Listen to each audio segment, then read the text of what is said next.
Morning. The seeds for the shameful destruction we saw last night were sown in the 5700 block of South Racine Avenue. On Sunday afternoon, officers responded to a call of a man with a gun. A suspect was spotted, and officers attempted to interview the individual, who quickly fled.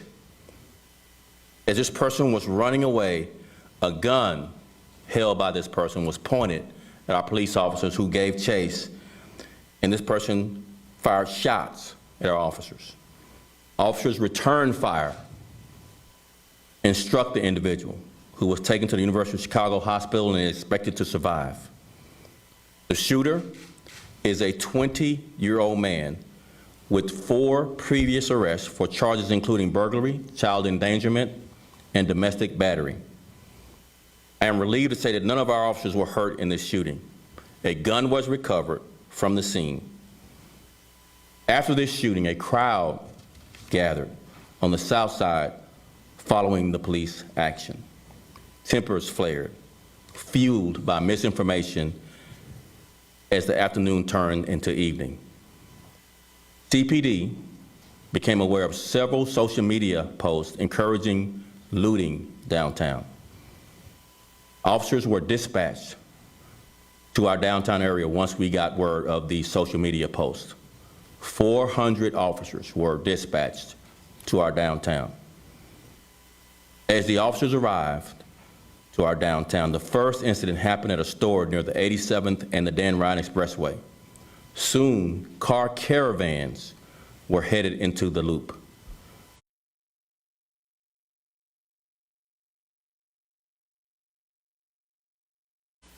This was not an organized protest. Rather, this was an incident of pure criminality. This was an act of violence against our police officers and against our city. As of now, Chicago police have made more than 100 arrests for looting, disorderly conduct, battery against police, among other charges. A total of 13 officers have been injured throughout the night, including a sergeant who was struck with a bottle. Another officer had his nose broken as he fought with a group of looters.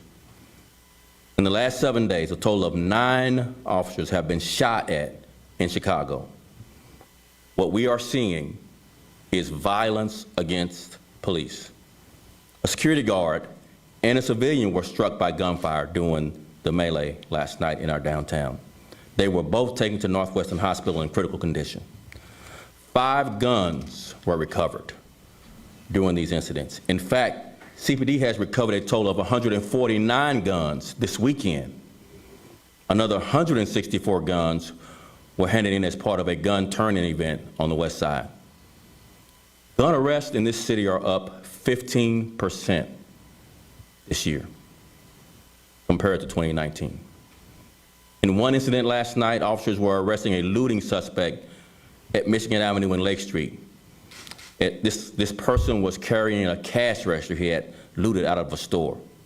As officers were making the arrest, another vehicle passed by the officers and fired shots at the officers as their vehicle turned the corner, resulting in an exchange of gunfire between our officers and these suspects. A bullet was found lodged in the cage of the police vehicle. So far this year, Chicago police have recovered 6,189 guns.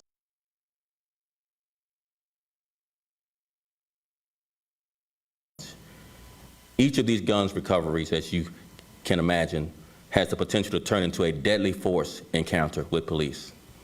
As for the weekend figures, officers made an outstanding arrest for murder, 8 outstanding arrests for criminal sexual assault, and 2 outstanding warrant arrests for robbery, and 5 arrests for aggravated battery. Friday through Sunday, 6 p.m. to 11:59, there were 31 shootings throughout the city, 3 of which were murders. These shooting incidents and the looting we saw overnight are completely unacceptable. Criminals took to the streets with confidence that there would be no consequences for their actions. Let me say that again. Criminals took to the street with the confidence that there would be no consequences consequences for their actions. And I, for one, refuse to allow these cowardly acts to hold our city hostage. CPD will not stand by as our beautiful downtown becomes someplace that people fear. I have instructed our detective units to create a special team of investigators to look at the hours of pod camera footage from last night. We have high-definition video of suspects and vehicles. If others have security video, would you please forward them to cpdtip.com. I pledge to pursue these offenders to the fullest extent of the law. A heavy police presence will continue throughout the downtown area today and until further notice. Officers will return to working 12-hour shifts, and all days off have been canceled until further notice. We are also working with other city agencies, including Streets and Sanitations, the CTA, the Department of Transportation, and the State Police, and other agencies, in a multi-layered plan which will be based on lessons we've learned from earlier this summer. Downtown access will be restricted from 8 p.m. to 6 a.m. The department also has its eyes in the neighborhoods to ensure that looting does not spread based on our lessons learned. Officers will be deployed in a large measure to our neighborhoods to protect the neighborhoods. This is a beautiful city, and Chicago police officers will not allow this selfish criminal act to destroy what generations of hard work have built. I would now like to call the mayor, Mayor Lightfoot, to the podium. Mayor.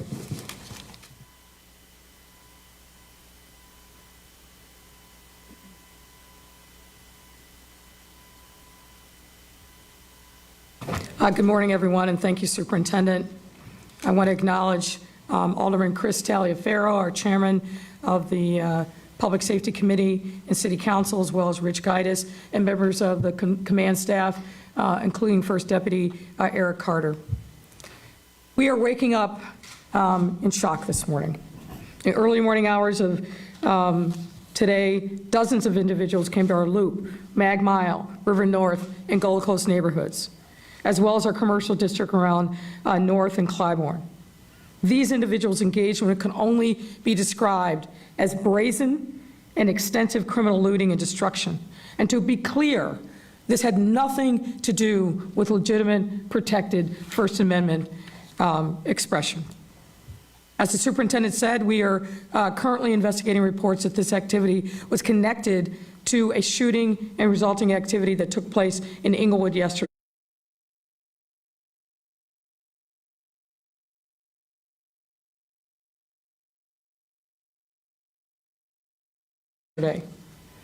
But regardless, what occurred in our downtown and surrounding communities was abject criminal behavior, pure and simple. And there cannot be any excuse for it, period. This is not legitimate First Amendment protected speech. These were not poor people engaged in petty theft to feed themselves and their families. This was straight up felony criminal conduct. We have activated a neighborhood protection plan, as the superintendent alluded to, which involves city agencies like Streets and Sand, CDOT, Aviation, working coordination with the Chicago Police Department. These resources are being deployed throughout our city to protect our neighborhoods. And likewise, these measures will be in place for the foreseeing days until we know that our neighborhoods are safe. What happened in our city last night and this morning, of course, is deeply painful for every Chicagoan. As the superintendent said, this was an assault on our city. It undermines public safety and breeds a sense of insecurity among our residents. It also undermines our recovery efforts. These same stores that were hit last night were hit previously, not just by the looting, but by closures related to COVID-19. Stores that were targeted were more than just large chain stores. They were all small businesses and restaurants, representing our city's jobs and livelihoods. all of which were in the process of recovering or on the verge of recovering and getting back to work. And now this. I want to give my sincere thanks to the men and women of our police department for their professionalism throughout these very difficult times, not just last night. To our residents, I want you to make sure that we are doing everything that we can to secure your homes and stores and to allow you to return to your daily activities safely and securely. And to our business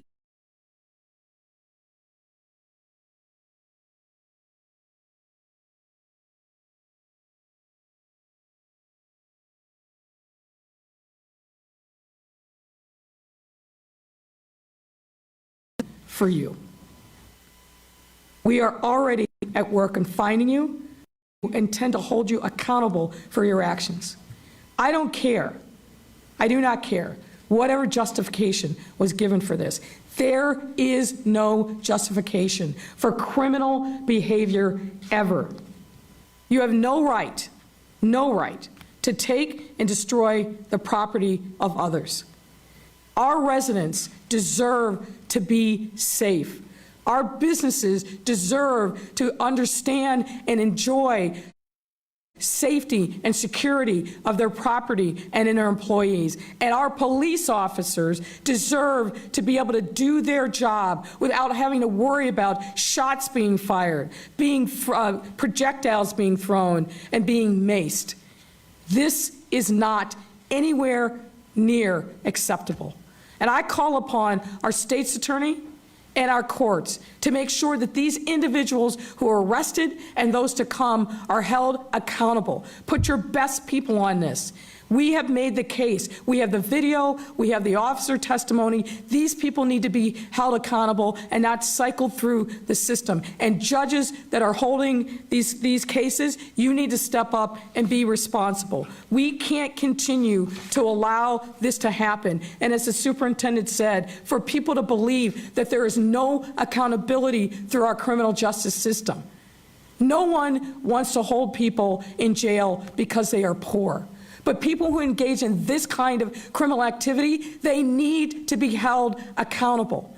And we can't do it alone. We need the prosecution and we need the courts to step up and do their part as well. And that is certainly my hope and my expectation. The gains that we have been able to make as a city through all these challenges, the pandemic, the righteous uprising in the wake of the murder of George Floyd, the other things that we have done to demonstrate that Chicago is back and resilient. We've been able to do this because we stood together, shoulder to shoulder, neighborhood to neighborhood, neighbor to neighbor. And we can't abandon that which has served us well over this most difficult time. But part of that means that we have to also step up in a time of challenge like this one and give no shelter to the criminals. You've heard me say this before.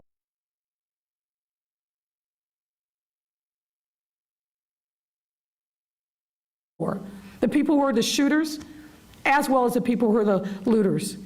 People in neighborhoods know who these folks are. This is your time to step up and demonstrate your allegiance and your loyalty to this city and report these people who are engaged in criminal activity. We cannot do this without you, and we need every single person with knowledge or information to step up. You can do that anonymously by calling the tip line, but we need people to step up.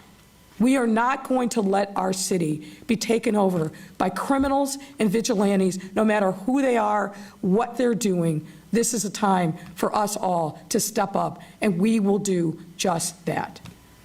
At this time, I'd invite Alderman Taliaferro to say a few words, and then we'll be joined by Director Guidas from OEMC. Alderman. Thank you, Mayor.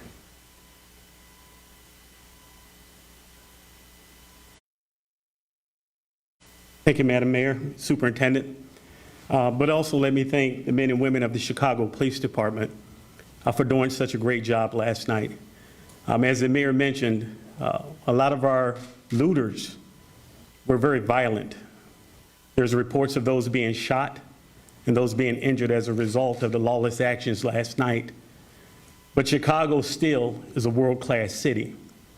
We stand on a foundation of great builders, and we will continue to build this city.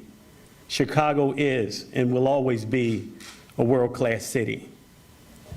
We are still faced with social and racial injustices and inequalities in this city, but we are facing those head-on.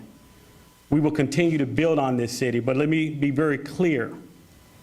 Those that acted last night and in the early mornings were not acting on a basis of social or racial inequalities or injustices that we face not only in this city but throughout this country.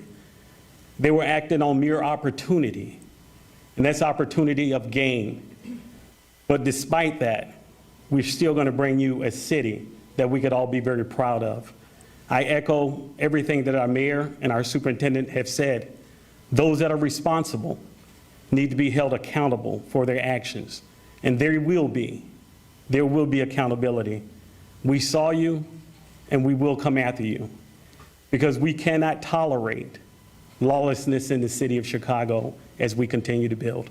Thank you, Mayor. Thank you, Superintendent. Thank you, Mayor. Thank you, Alderman. Chicago is a world-class city, and we're going to make sure that it stays that way. Yesterday, we had a significant amount of resources that were already deployed throughout the city. Overnight, we brought in many more departments to OEMC. That's going to take place today. We're going to be coordinating for the rest of the day today, mobilizing infrastructure equipment throughout the city and wherever it's needed. I was also out there last night, good part of the early morning till later in the morning, and witnessed a lot of hardworking Chicago policemen working hard, doing the best they can to defend against what happened last night. So, Mayor, hand it back over to you.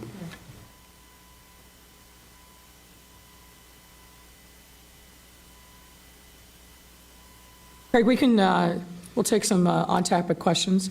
I think you know that we're doing a stand-up here shortly, so we'll have opportunity for additional questions at that point. Go ahead. I didn't know that, but thank you.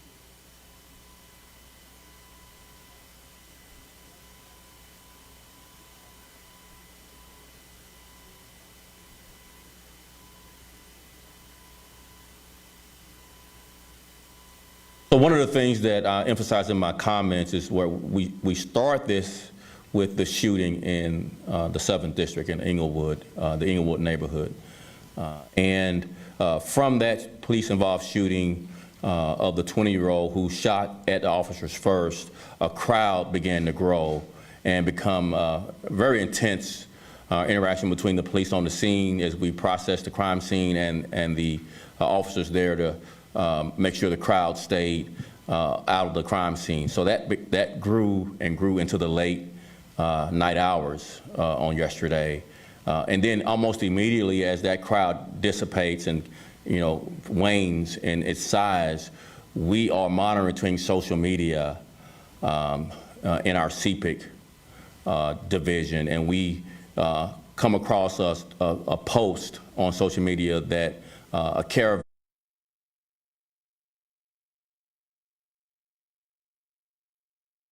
of cars being prompted to go to our downtown to loot. Within 15 minutes, we respond, and almost immediately the caravan is in our downtown area. So this is a 15, 30-minute window of intelligence information about potential looting with caravans of cars going downtown, and our response to sending 400 plus officers. And I just want to emphasize, we made 100 arrests of looters for disorderly conduct, battery to officers, and theft, along with several officers being injured, several officers being shot at. So when you talk about being overwhelmed, I'm not sure I can digest when officers are doing their job, making an arrest and being under the threat of being shot at. I would do nothing but applaud the efforts of the Chicago police officers in response to a social media post and almost immediately caravans of cars going to our downtown area.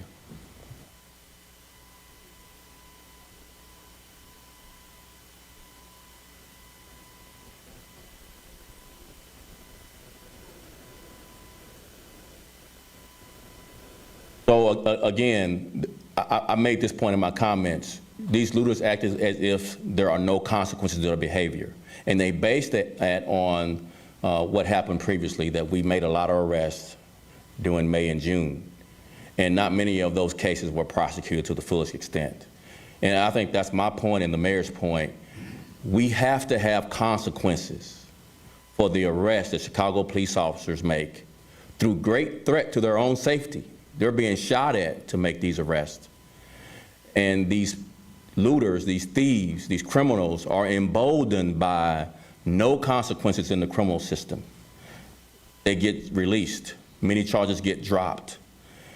And so they feel emboldened to do it more. That is not a consequence of the officers not making the arrest. The officers are making the arrest. The consequences are once prosecution and sentencing comes up, there's no consequence. So we would argue that let's have the criminal justice system here deliver a strong message to these criminals that there will be consequences for your behavior.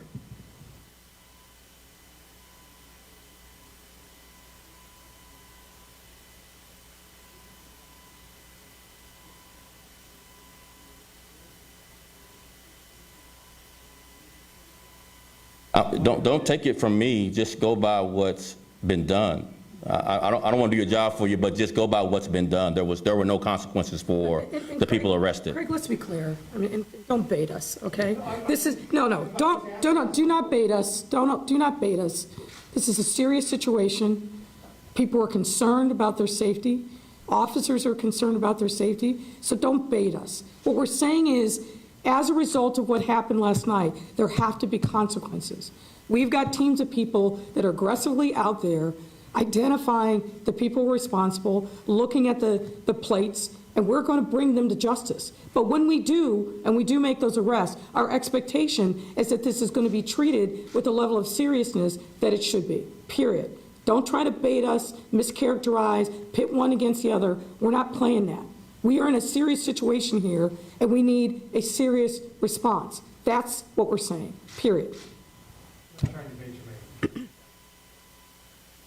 Asked and answered. You have another question? Yes, I do.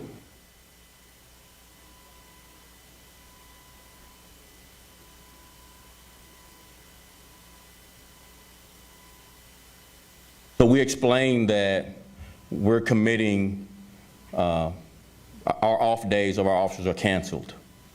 Our officers are committing to working 12-hour shifts to not only protect the downtown, which is important, but just as important are our neighborhoods, so we can have enough resources to obviously anticipate what happened before. Once we take care of downtown, then the looters before, back in May and June, went to the neighborhood retail areas to commit looting. So we're anticipating all that and committing enough resources to our downtown and to our neighborhood areas to protect both, because both are important. Last 2 points.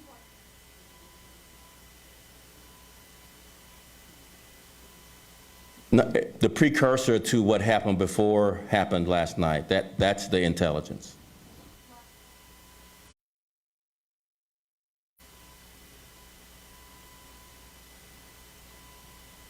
As I said, I have another.